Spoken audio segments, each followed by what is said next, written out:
Welcome, one and all, to the 7th edition of Dev Days and DevOps Pro Europe. My name is Darren Elmy, and you did just hear me correctly. This is a special year because this is the first year that we are bringing both the Dev Days Europe and DevOps Pro Europe conference together as one. Now, our hopes is that by doing so, we're going to enrich the experience and ensure that you guys get maximum bang for buck and get the highest degree of knowledge out of these talks. And well, we've got plenty of talks coming throughout the day because today's program is going to feature 2 insightful keynote talks, one of which we'll get to in just a moment, as well as 28 thought-provoking sessions, which are going to be taking out, spanned across 5 different channels. So I do advise that you hop around and make sure you get your time's worth. And there's definitely plenty of subjects that are interesting, folks. I've already had a look through myself. Now, before we do get into it, it's important that I thank our sponsors. For a start, we've got to express gratitude to our gold sponsor, Pinup Tech, whose virtual booth will be available and accessible throughout the day, so be sure to check them out. And something that you guys will definitely be interested in, because I love free stuff, it is going to be, of course, our knowledge partner. Back again, it's Packet. We're going to be rewarding the 25 most active attendees throughout the day. To show your activity, you need to rate sessions as well as leave comments, and then you'll be in with a chance of winning an ebook of your choice. Now, beyond that, of course, we have got additional sponsors, media partners, and whatnot behind the scenes. We couldn't make that happen without them. But lastly, I just want to point out that, guys, these type of events, they are what you make of them. It's important to not just listen, but speak up as well. Interact, engage with the community to make sure that you are getting the maximum value out of this time. It truly is something special.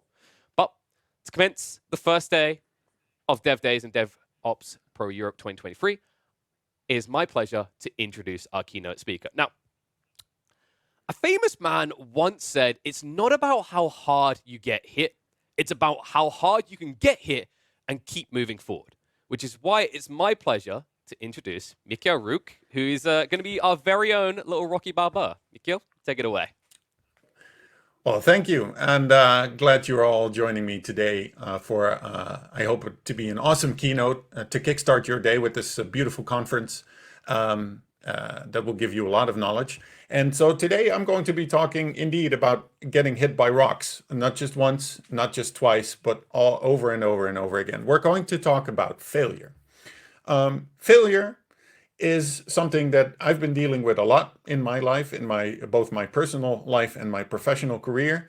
And so today I'm going to be talking about that. If you want to reach out during my session, my Twitter handle is now on screen, and we'll just get going through the session. Let's first start with a little disclaimer here. What I'm about to talk to you today is based on my own experience, based on my own worldview. So your mileage may vary, right? I hope that you take from it what you will. I hope it inspires you. But there are no absolute truths here. One thing I like to say about myself is I'm always wrong, but I'm never in doubt. So with that in mind, with that said, let's get into failure. Now, the good news is that everything fails all of the time. Not just products or systems or devices, everything that you have. But luckily, it's not just everything, it's also everyone fails all of the time. But now that we got that out of the way, let's describe what failure actually is, right? Before we can deal with failure, let's define failure. Failure is not about having a lack of effort. Failure is about not doing something. Failure is not about not trying. If you look up failure in the dictionary, and this is just one of many definitions, you will find, this is the Oxford English Dictionary, you will find definitions similar to this one. Failure being a lack of success, the omission of an expected or required action, the action or state of not functioning. Similar definitions can be found in other online and offline dictionaries. So are failures then mistakes? Are they errors? Well, if I take a definition from James Reason, who's a well-known scientist within the safety science community, he describes failure as a term that encompasses all of those occasions in which a planned sequence of mental or physical activities fails to achieve its intended outcome, and when these failures cannot be attributed to the intervention of chance. Or a bunch of synonyms. Failure, if you look it up online, the synonyms for a failure are myriad, right? Snafu, rout, squib, dead loss, false step, faux pas. There's all of these words that describe failure, that describe letdowns, that describe wrecks, that describe train wrecks, that describe crashes or frustrations.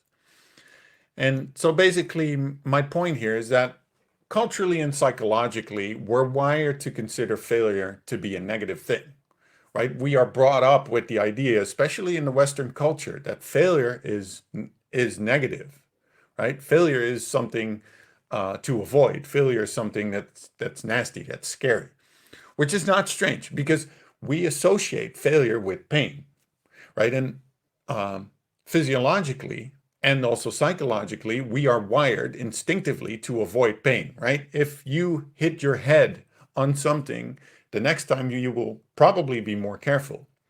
If you go somewhere and, if you put a pan of water on the stove and it starts to boil, you dip your hand in, it's painful. Next time you will probably not do that, right? Even unconsciously, we are wired to avoid that pain. And because we associate failure so strongly with pain, we tend to avoid failure, especially repetition of failure. Martin Fowler, one of the influential figures within IT, especially within software development, he wrote that failure is a frustrating and a painful experience. And the natural response that we have as humans is to put it off, to put doing things that that hurt us, that frustrate us, and put them off for as long as possible. Right? So the result is that avoiding pain is not necessarily a problem in a single instance, but always avoiding pain is. Now back to failure. I consider, and I'm not just the only one, that says failure is not the opposite of success. Elon Musk, in one of his better days, let's say, describes success as only one of the possible outcomes. Now, this, of course, took a little bit of a different meaning with the whole Twitter thing, but let's not get into that. If we see failure maybe as an opposite of success, we need to define the difference between failure and success. But can we? The thing is, the difference between failure and success is not always apparent. And let's even put that more strongly, the difference between failure and success is usually not apparent. And the funny thing is about things that we do as humans, as Sidney Dekker describes in his book, The Field Guide to Understanding Human Error, he says that there's almost no action that we can take as humans that cannot be made to look flawed in the misleading light of hindsight. So, yes, we see failure sometimes as the opposite of success, but then success would be a positive outcome, or, well, it's difficult, right? Failure and success, if you put them at opposite ends, then that assumes that you know where you're going. If you know where you're going, it's probably not your path. Now, failure is not the opposite of success. Failure is something that we associate with pain. However, I would like to turn that around. I think that failure is an opportunity. Failure is an opportunity to get better. Failure is an opportunity to grow. Failure is an opportunity to discover about yourself, about your organization, your product, your system, your device, whatever. So failure is learning. And that learning can be painful. It can be costly. It can be something that you do not want. But it is going to happen anyway. Now, if we look at the known and unknown quadrants, so we have 4 quadrants that describe things that can happen to an organization or a system or ourselves. On the left, upper left quadrant, we have things that we are aware of and understand, the known knowns. However, the most interesting part of this picture is on the right side. The things we are aware of, but we don't really understand, and things we are neither aware of nor understand. These are things that will happen, for example, in incidents. These are things that will happen when you do not necessarily want them to happen. These are things that will happen as little accidents. Right? And just as Bob Ross said, there are no mistakes. They're just happy little accidents that propel you on a path that you did not know that was your path. Now, I think that failure brings the best lessons, even though those lessons may suck, even though those lessons are painful. And failure is always an option. Now, when it comes to failure, so I said we need to not see it as the opposite of success. And we can see failure as something to help us learn and improve and grow. So that means that I think we should expect failure, right? Failure is all around us. We fail constantly, daily. Our systems fail, our organizations fail, our devices fail. So if that happens, we'd best expect it. Or even better, we embrace it. Or even better than that, we induce it. Inducing failure, because the failure is going to happen whether you like it or not, and maybe we can do it on the time that we want. Maybe we can do it on a schedule that helps us instead of surprises us and hijacks our agenda from us. And that means we need to be able to fail fast. Failing fast means you take small steps in order to make the failure that's going to happen as cheap as possible. Learn to fail with pride. Do so fast and cleanly. Maximize trial and error by mastering the error part. Trial and error is all around us. We don't know the things we are building. We don't know necessarily where they need to go. We don't know how people will end up using them. So there will be lots of trial and error. And we need to master that. We need to be master of our own failure. So that's a little bit, let's say, meta discussion and psychological discussion about failure.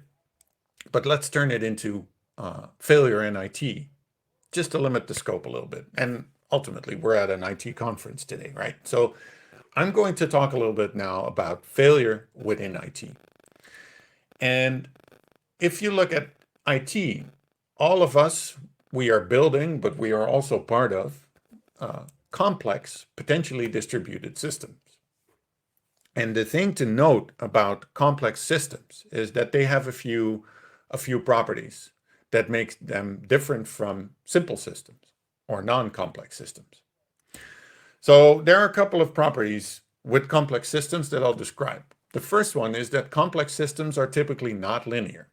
A linear system has a proportional change in an output compared to a change in an input, right? So an input changes and the amount that the output changes in response is proportional and predictable. A nonlinear system may appear chaotic because there's no apparent connection between the change in an output to a change in an input. Another property of complex systems is that there is no linear sequence of causation. They are not Newtonian, right? Newton states in one of his laws that every action has an equal and opposite reaction, right? I push against something, that something pushes back. That assumes or implies a linear sequence of causation, right? I push, there's a pushback, an equal and opposite reaction. Whereas in a complex system, that may definitely not be the case. Now, the last property is something that's Cartesian philosophy. Now, René Descartes was a French philosopher who described human beings as essentially being two components, the mind and the body. And we can describe a human by looking at the mind and the body as individual components. So we can learn about this specific human by looking at the mind and the body. Now, a complex system is not Cartesian in the sense that we cannot learn about a system as a whole by just looking at the individual components. The individual components do not tell us enough about the system as a whole. Another thing to note about complex systems is that changes to a complex system are generally not reversible. And when I say complex system, I also mean the organization that you are part of. And I also mean you. Humans are complex systems just as much as the organizations that we are part of and the software systems that we are building. Now, reversible changes are best described by looking at coffee. If you drink coffee and you take milk in your coffee, you will not be able to undo adding milk to the coffee unless you're some crazy molecular scientist. In general, adding milk to a coffee is not reversible. Changing a complex system is not reversible. The change you are undergoing as a human is not reversible. And there's a nice quote about this that illustrates that. You can never cross the same river twice, because the second time you are not the same, and it's not the same river. Now, the key thing to note when it comes to software development is that software development is about creation. Creating things that did not exist before.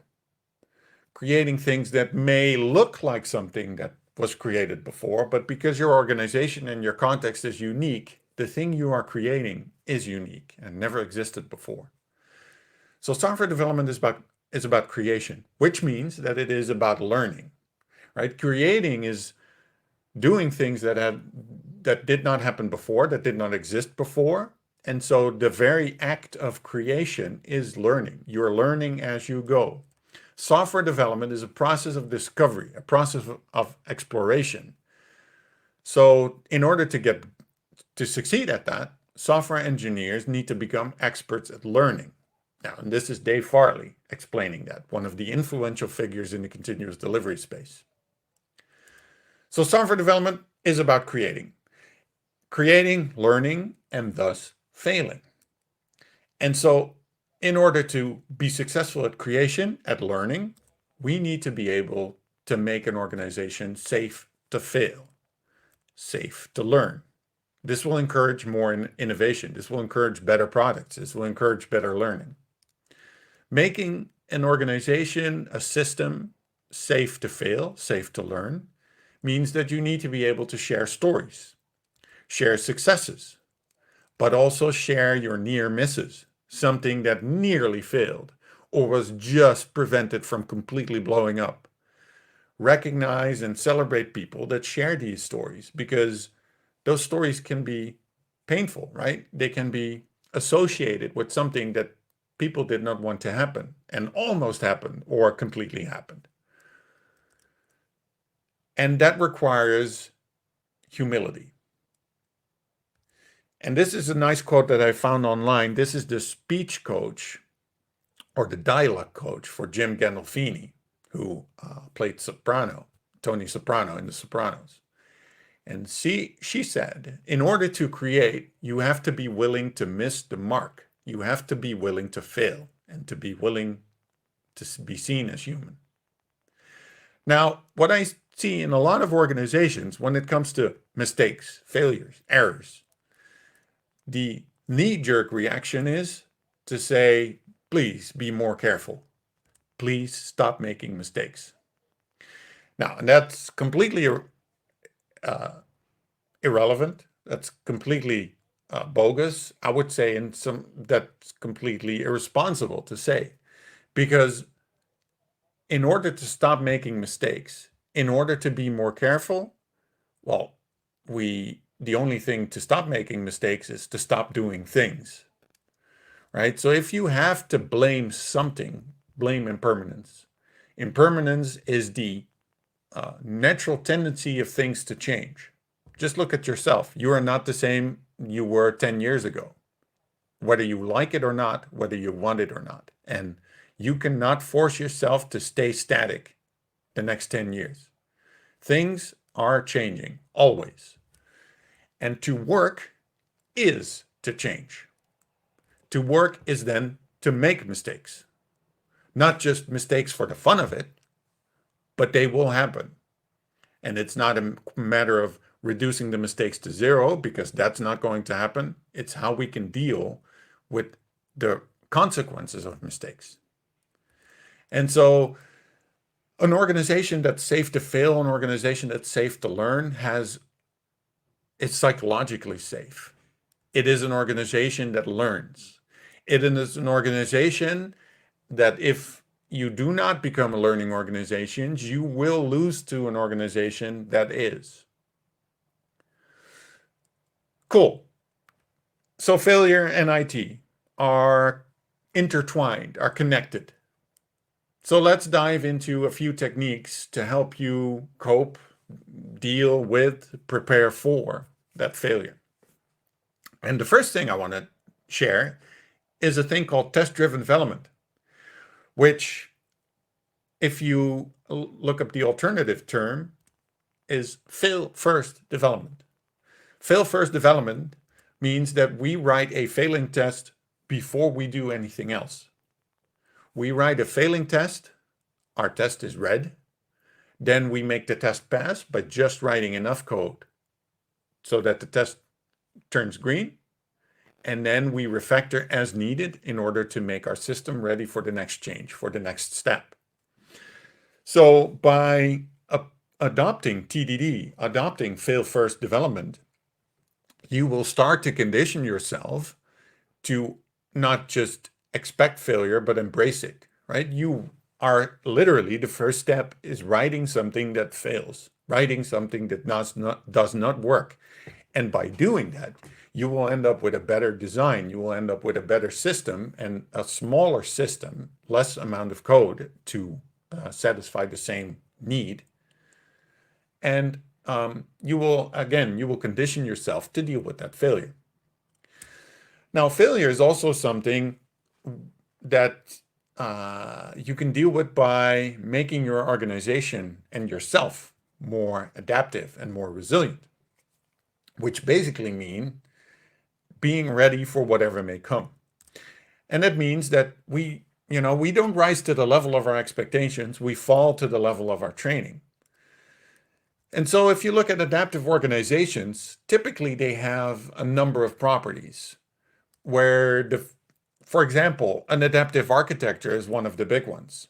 An architecture that automatically scales based on traffic or demand, that has circuit breakers to avoid errors from going too deep in the stack, that has health checks and all of these things. It's an organization that can do incremental deployments, small and frequent deployments, blue, green, or canary, or rolling deployments, in order to make changes very small. It's an organization that has automated provisioning in order to build their own infrastructure, right? Using Terraform or Ansible or all of these things, Packer, for example. An adaptive organization has lots of telemetry, has observability and operability built into their systems so that they can monitor and alert on how their system is doing and learn how their system behaves in different circumstances. An adaptive organization also runs experiments on their systems in order to prove or disprove how their system works in difficult conditions. An adaptive organization stimulates their teams to own the services and the products that they build, not just write a lot of code and push a lot of stuff, and then if it breaks, somebody else will deal with it. No, it's the DevOps mentality, right? You own it, you run it after you build it. And then an adaptive organization does post-incident reviews, where you try to be blameless in your post-incident reviews. You do a lot of knowledge sharing and learning, not to prevent the next incident from occurring, because that's illogical, that's unrealistic, but to have these incidents tell you more about your organization.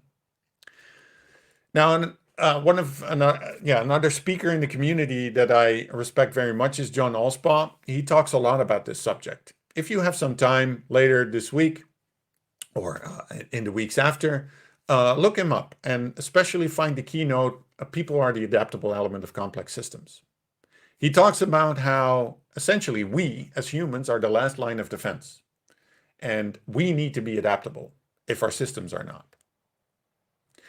Now, another concept to help you deal with failure is continuous delivery. Continuous delivery is all about delivering value to users safely and quickly in a sustainable way. And basically, continuous delivery has the concept of failure built into its system, into its very veins. Because continuous delivery is all about failing builds or build failures, and then having fast feedback on those failures in order to fix the build. And continuous delivery works because it allows you to do many small steps as opposed to big steps. Because big steps, well, being big, they also fail big, right? The failure is inevitable, so a big step will just fail in a big way. Conversely, small steps might still fail, but they will fail much smaller and thus less costly to course correct, to fix, to change. Now, and this is not what you will hear your personal doctor tell you. If it hurts, do it more often. But that definitely works, because the only way we're ever going to get better at doing something is by doing the same thing a lot. Failing, learning, improving. Many small steps, many small experiments. And all of these things lead to reduction of risk. Now, on the screen is a picture that describes two things. On the left side of the picture, there is an infrequent release schedule. We go to production a few times. And while we wait for that moment to happen, we are building things, right? We are building software that at some point is going to be deployed into production. As we are building those things, we are building up inventory. And inventory is risk. It is on the shelf somewhere. It is not with a user. It is not value. And as we go to production, hopefully we convert that risk into value, assuming that everything works and assuming that everybody likes what we built. Now, on the right side of the picture, you have a more frequent release schedule. You have smaller steps. You will still build up risk, but the amount of risk that you build is much smaller. And thus, you will be able to be more effective. You will go. The beauty of deploying functionality in those small batches is that you can earn value faster or earlier and reduce the risk at the same time. Now, I'm not just the only one saying this. If you look at research such as in the Accelerate book and the State of DevOps reports and other research, you will see that effective teams, high-performing teams, deploy far more frequently than lower-performing teams. Right? So it is often assumed that if we want to deploy more frequently, we must accept lower levels of stability and reliability. And this has been proven not to be the case. Peer-reviewed research shows that elite performers, elite teams, elite organizations deploy far more frequently and are more stable and more reliable. Now, if we deploy, we also need to figure out how our system is doing, how our system is coping with the change, and in generally how our system is operating given the changing conditions. And it means having lots of telemetry, lots of monitoring, lots of dashboards, either in the hallway or if you are fully remote on your own secondary monitor or whatever, to help you infer how your system is doing internally, right? The measure or the graph of a CPU or disk usage or I/O or the response time to a certain endpoint does not tell you necessarily how your system is doing internally, but you can infer that knowledge from those external outputs. You can infer based on pattern detection and pattern recognition over time that if my CPU graphs look like this, my system is probably healthy.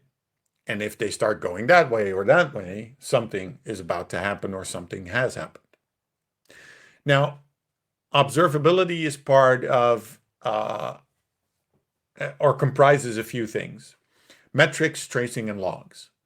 And if you turn it around and look at the observability triangle, you'll see that the top end is the proactive part of observability and the lower part is the reactive part.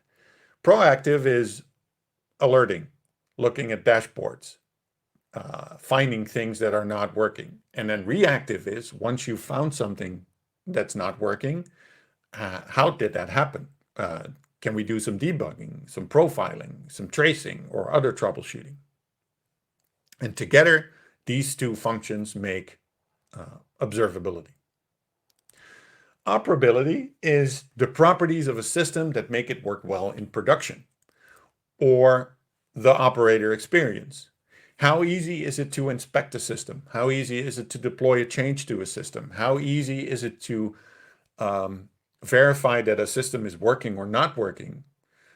For example, when you are called awake in the middle of the night, how easy is it to inspect what that system is doing and where the problem is? And that implies having feedback loops. Now, you probably know this picture, which is the holy grail of feedback loops, right? We have this curl of deploys and operation and monitoring feeding back into our planning and our code and our building and our testing. That's the ideal world. In reality, it's more often this. We build stuff, tons of it, we ship it, we deploy it once in a while, and then somebody or somebody's measure things. Typically, those measurements don't make it back into the team or teams that are doing the building, which means that are we building what's necessary? Are we building what's right? Are we building the right thing? Are we building it the right way? That's difficult to answer. Now, another key part of dealing with failure or embracing failure is something called chaos engineering. Now, chaos engineering was born out of the fact that, especially in the cloud, everything fails all of the time. As Werner Vogels, Amazon CTO, shared years ago, clouds are built on commodity hardware. Well, these days less and less, but they're built on large systems, commodity hardware, huge numbers of infrastructure, and that will fail. Not just on the hardware level, but on the software level as well. And so, assuming that happens, we have to be ready when we are in the cloud, but also when we're in private infrastructure, to be very frank, that everything will fail. And along came chaos engineering.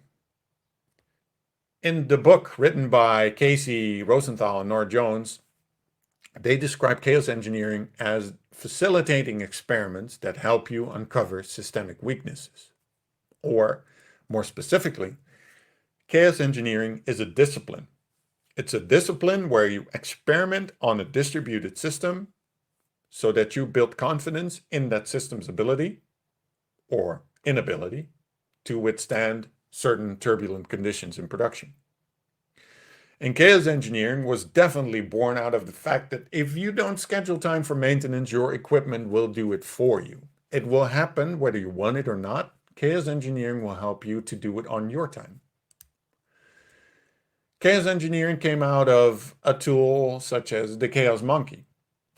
And the Chaos Monkey is just one of many tools, and it's also not really about the tool. And chaos engineering is also not really, or not just, about breaking things, even though that's very cool and a very nice part of chaos engineering, and it's sort of in the title. I mean, come on. But it's not just about breaking things. It's not just about breaking production either, because many teams are not ready to unleash a Chaos Monkey or other tooling on their production infrastructure, because that will cause waves, that will cause customer impact that you're not ready to accept. So also with chaos engineering, the advice is to start small. Take your testing environment first, and then graduate to an acceptance environment if you have them. And if you don't, spin up a copy of your production environment and go to town there. You won't have any customers that are complaining because you just took the whole damn thing down in your experiment. And as you grow with experience and confidence, at some point you can run your experiments in production. And running those experiments, you can do that as part of a chaos game day or a chaos half game day. Now, chaos game day is something that you can run as a team or as a company, where you define an experiment. And the experiment is, for example, let's say if I take my database server offline, then nobody will be able to log in. If I have 1,000 times or 10 times more traffic than I have at peak, my database server will struggle. If I have this and this and that, then that and that will happen. So you define a hypothesis about how your system is resilient or is maybe not resilient, and then you run that experiment. You run that experiment for a half day or a day, and then you figure out if you can validate or invalidate that hypothesis. And so Chaos Game Day will help you to learn more about your system, about your organization. I've seen teams that do that, run a Chaos Game Day where one team is the referee or the facilitator, rather, of the Chaos Game Day, and the other team is the team that actually deals with the issue, deals with the incident that you created by taking something offline, by injecting extra traffic, by doing other things. And so these items will help you learn more about your system, will help you be more confident about your system. Well, I'm going to wrap up now. And I hope you are going to enjoy the rest of the conference and maybe take a few of these things with you as you proceed through the day and tomorrow and the rest of the week, by remembering that it's not just everything that fails all of the time. It's also everyone that fails all of the time. And because that happens, we'd better get good at it. And so it's time to start embracing failure. Failure is not a crime, but lack of effort is. So now that we failed successfully and we had a start of the conference, I hope you enjoy the rest of your day. I hope it is a productive and fruitful day, as well as the rest of the conference. Thank you for listening. Thank you for paying attention to my keynote today. If you want to reach out later, I'll be in Pine. I'll be accessible there. But you can also tweet me or send me an email. Or you can hit up my blog where I post about a bunch of these things. So yeah, that's the end of the keynote. And let's see if there are any questions. Thank you, Michiel. Yeah, if you guys do have questions, Michiel, feel free to use the Q&A section. That's exactly what that is for. Obviously, if you're watching this later, you just saw his details, get in contact with him. But I guess I'll kind of open the field. It's a very insightful discussion. I love to hear it. It's actually great, the energy you brought to that subject. One thing that we were talking about before we even got on the broadcast, right, because we were having a little bit of discussion, is this kind of idea of a fear of failure, right?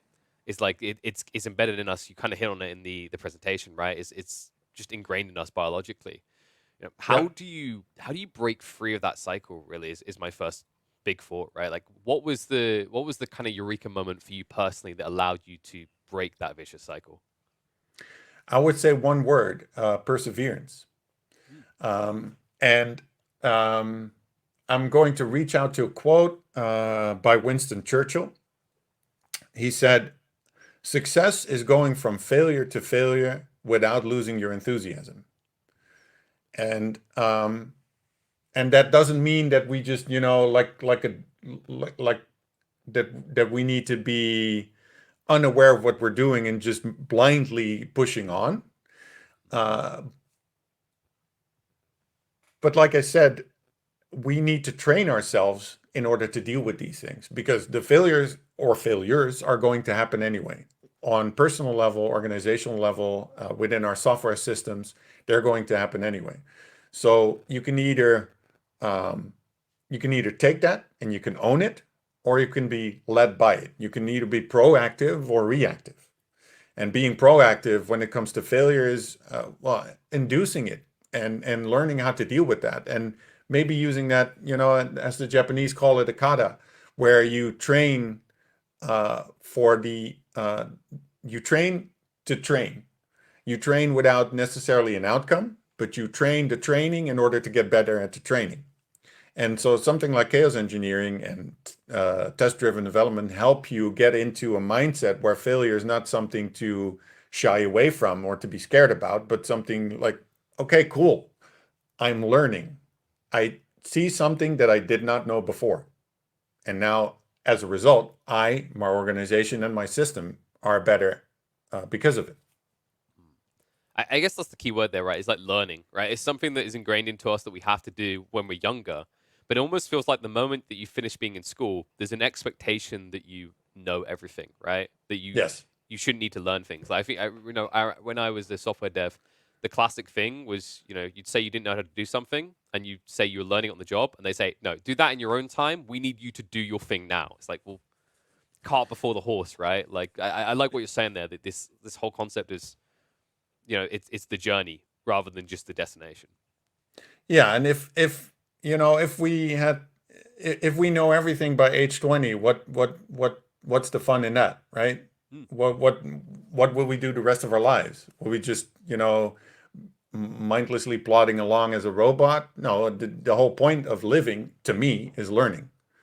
And the learning is, because we are, especially in IT, we are mostly in research and development. We are not, contrasting to what some people call us, we are not factory floors. We are not Xeroxing products. All of the things we are doing, whether they look like something that somebody else has already did, because of the uniqueness of our context and our organization, are new things. So we are learning. We are doing things that have not been done before, especially by yourself. They may have been done before by somebody else, but it's not your experience.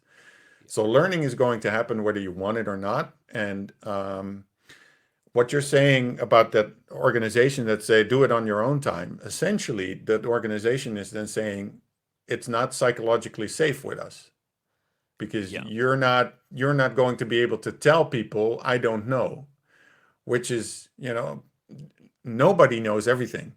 Knowledge is not absolute. So people saying I don't know should be applauded and not pushed away. That's a fair point, and I think like we kind of hit on this a little bit behind the scenes is that there is this notion that instead of coming up with something original, something new, something innovative, big companies tend to just copy each other out, right? Usually, the people that become your big blow up stories, your kind of like Cinderella stories, they gamble everything on this one play. And I think something that's very interesting to discuss is this idea that despite the fact big company A would only take say 2% of their revenue to pursue the same idea, they simply don't. They just ignore it as if it doesn't even exist as a possibility. Yeah. And that's the thing. If you take small steps and small experiments, how much cost is it really, right? How much money are you really using if the experiment turns out not to give the results that you wanted or hoped, right? Because experiments cannot fail. They always succeed. They can just not return the results that you might have hoped for. But if you keep your experiments small, then all you really spent is some money on a small team running an experiment, running a design sprint or a design phase, and then you learn something. If anything, you learned that the idea that you thought was the best ever turns out not to be, because of whatever reason.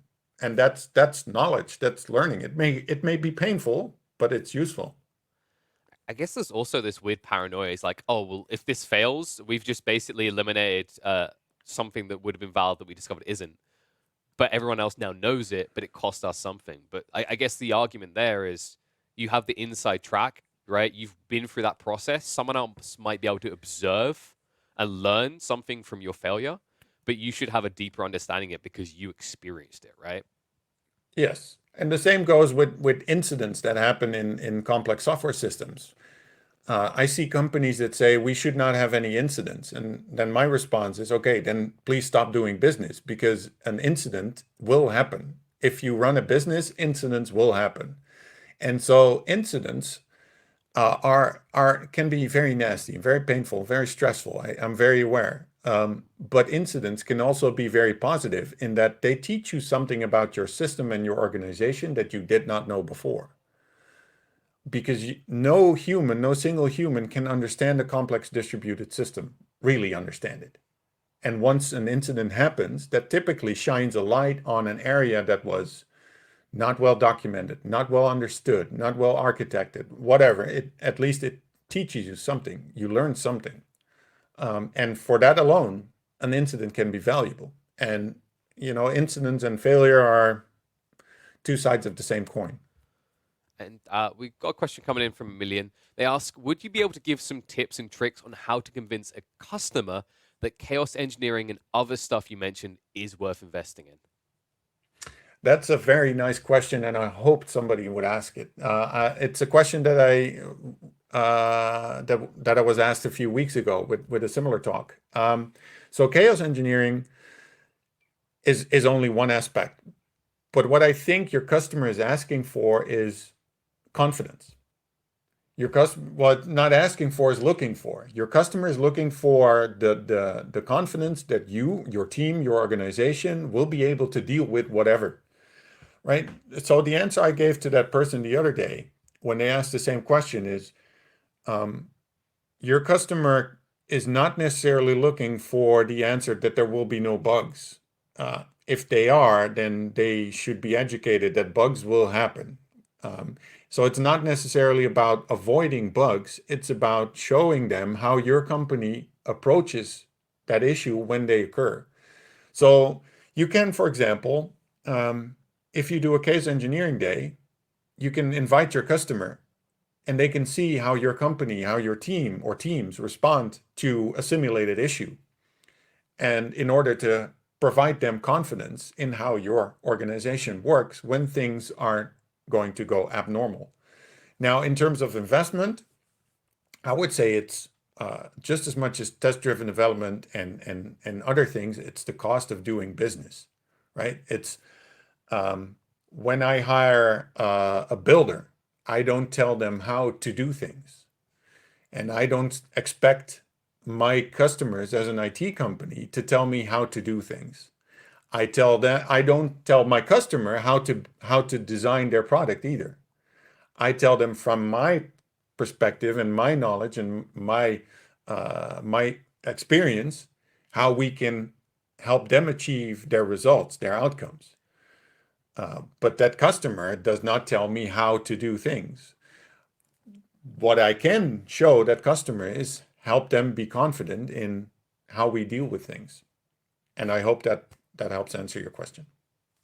I guess that, like, to a final point there, is that whole logic of, discarding the ego or having them discard the ego rather, that they hired an expert in the field, just as you were going to hire an expert in the field. And it's Yeah. fine to ask questions about how you came to that assumption, but when you're looking to just shoot down the solution from the get-go, right, the idea from the get-go, that's when you have that clash that's almost kind of impossible, should we say. Yeah, indeed. We've got a question coming from the Gills. They ask, do you have some good suggestion on how to balance learning new things and getting things done? Because let's be real, at the end of the day, we still have to ship changes. Yep. And that's definitely a thing. Now, experience will show that if you do not spend time for things like, exploratory learning, let's call it that, your system will do it for you. If you do not figure out how your system works under turbulent conditions, your system will tell you at some point, and it's probably in the middle of the night. So I'm not saying you should do chaos engineering, but the chaos will engineer it for you, and probably at a time not of your choosing. Um, some companies do, you have a 40-hour work week and we spend 10 or 20%, so a half day or a full day on learning that's not necessarily associated with the current project or product that you're working on. But you can also um, schedule some time for things that you are, that are the known unknowns. I know that if I get more traffic, my database server will probably struggle, but I need to figure out how. And so that's a latent known failure, right? We know that there's something that our gut feeling says there's something there. We just cannot quantify it.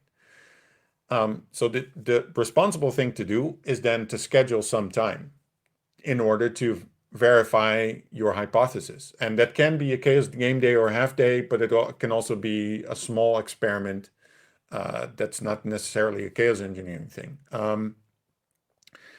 But yeah, let's say 10 to 20%. I mean, you schedule time to deal with refactoring as well, I hope at least, and tech debt and stuff like that. This is part of tech debt just as much as software that is not completely up to snuff is, right? It's a different kind of debt, but it's debt all the same.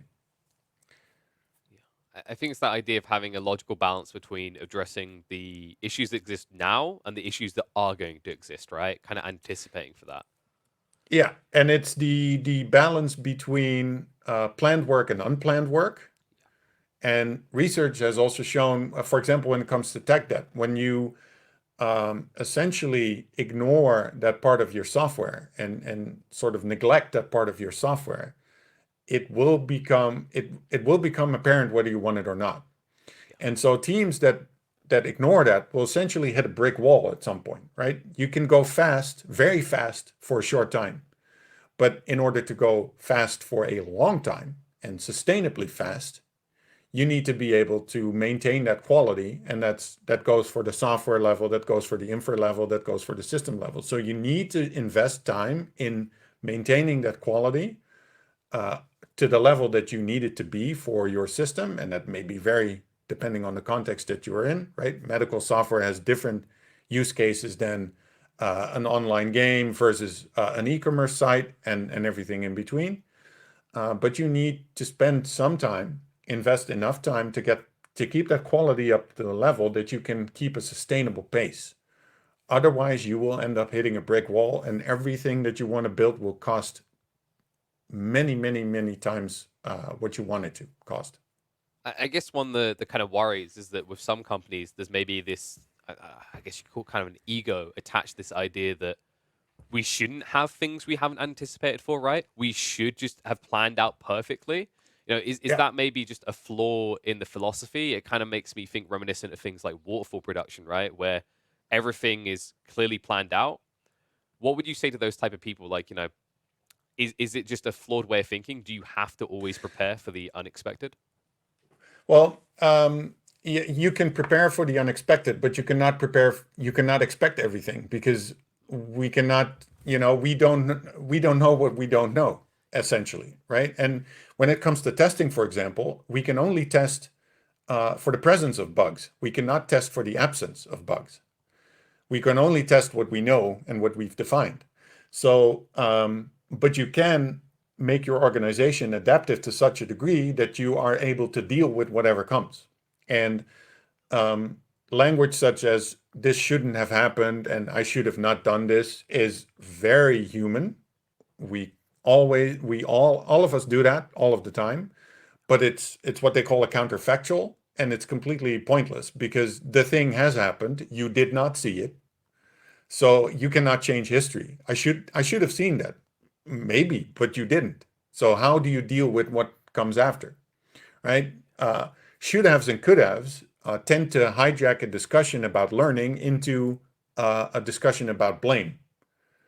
And blame is not necessarily me pointing a finger at you, but it can also be me altruistically pointing a finger at myself. I screwed up. I should not have done that. I'll never do that again. And then the easy next step would be, okay, end of investigation. Thanks. Whereas what what information did you have at the time that made you make that decision? That's far more interesting that you made a decision that you should not have, because that, in hindsight, everything is easy, right? But what information did you have at the time? How did that influence your decision making? Can we go back to that time without looking at blame, without looking at feelings? Can we go back to the situation at that time and your decision making at the time? That's far more interesting than falling on your own sword. It sounds like it's the whole experience of humbling, right? Like I think that's what you're really trying to sell people on is this idea there is no expectation to be perfect. It's a sad reality that a lot of us put that upon ourselves, but it's that admittance that needs to come, right? That most of us aren't willing to do. Like we mentioned a little bit earlier, where there's this expectation that you need to know everything in your job or whatever, but Yep. having the ability to stand up and say, actually, I don't, is not only brave, but also more productive to the long term process. Completely. And I'll share one last. Well, it's not a link, but please do look it up if you have time. GitLab had a serious outage a few years ago where one of their, I think, junior engineers, or maybe even recent hires, was able to delete their production database. Mm. And so a like an old school corporate would have fired that new hire, right? Would have fired the junior, possibly also the senior that hired the junior, because how the hell could you hire this guy who just destroyed our database? GitLab did the way that I think all companies ought to do it. They thanked the junior for helping them show the gaps in their system and how their system was completely unsafe for a junior engineer to use. Because that junior engineer had no inkling that they were about to destroy a production database. The prompt that they were seeing did not distinguish between a testing environment or the production environment. So the system, the tooling that that engineer used was completely unsafe. And so GitLab ended up saying, thank you for showing us the gaps in the safety of the operating safety of our system. And we have since addressed that. And so they basically were, instead of blaming that guy and then not learning, they thanked the engineer for helping them learn something about their system. And I believe that is the way that we need to go about this. That addressing that no one can know everything. There's always unexpected occurrences. There's always these painful, I really wish I knew that moments, but they are going to happen. And there's only one way, and that's forward. To what you said previously, right? It's that idea of like, this shouldn't have happened. Well, it did. Now we should dissect why, right? Should the Yeah. the blame be laid at this person's feet, or is it a learning moment? I love that. We did get another question coming from Radu. They ask, how can you convince product managers that it's worth investing or putting more priority on topics like refactoring and automation? Um, well, going back to one of my previous thoughts on that is that if you don't invest time on that, the product manager will ultimately see your team hitting a brick wall, and they will see your estimates doing this instead of staying there, right? So what you want to see, if you draw a graph where time goes up and or time goes to the right and cost goes up, is that you see a linear progression, right? Because you are building stuff, and that stuff carries a maintenance penalty, let's say, and hopefully you go linear. The progression is linear. But if you do not take care of the maintenance of your system, it will do this. And it will asymptotically go to the top, and it will go very, very, very fast. It will be an exponential curve rather than a linear curve. So that's what research has shown. This occurs in reality. It's not just a thought. It's not just a theory. And refactoring is not something that's cool or an engineer thing that we need to do because we like to change things and overhaul things just because. No, refactoring makes our system ready for the next change. And that is necessary because, as I described, you cannot know where your system needs to be in a year or two from now. When people say my software system needs to be future proof, I tend to laugh a little bit because that implies that you know the future, which none of us do. Future-proofing your software system is not realistic. Future-proofing your organization might be realistic. Emphasis on might. If you have people that are adaptable, that are innovative, that have the mindset of going forward and learning, then your organization can deal with the future as it unfolds. But nobody can predict it. And so you certainly cannot architect your software to be future-proof. So back to your question, refactoring is making your system adaptable enough to accept the next change. And the next change is not the change that is coming in a year or two. The next change is the one right at your doorstep. And I hope that explains things. I think you've done a good job of that. We're approaching the end, so I just want to kind of like get one more question in to round this out. I think would be a good one to end on. We talked about this idea of failing is not a failure in itself, right? It's the failure to learn. But there is a concern that, there can be a delusion about whether a failure was good or whether you learned from it, right? There's always that kind of feeling of I want to call it a gambler's mentality, right? We're saying it's okay to fail. That's the same thing that someone who walks up to a roulette table and keeps putting all their money on, 99 would say, right? How do you stop yourself falling into that gambler mentality? How do you ensure that failure is always a positive thing? Well, to say that failure is always a positive thing is difficult. I mean, if I spend a lot of time reading up on aviation investigation or aviation accident investigations, and of course in aviation, I mean in IT less so, depending on the context you're in. But in aviation, failures can actually kill people, right? So having a failure and then jumping enthusiastically through the room like we had another failure is maybe not the politically savvy thing to do when you just lost 100 people in a plane crash. Yeah. However, in aviation, as much as anywhere else, also in medicine, people are able to, yes, this was a very painful, very sad incident, but how can we move forward? What does this teach us about our industry, about this plane, about the organization, about this airline that can help us move forward and become safer as a whole, right? So it's not necessarily that the failure is always nice, because some failures are very, very excruciatingly painful or sad, especially when there's actual people involved. But the failure can and should teach us something anyway. So back to the question of the gambler's mentality. I mean, gambling, I'm not a gambler myself, but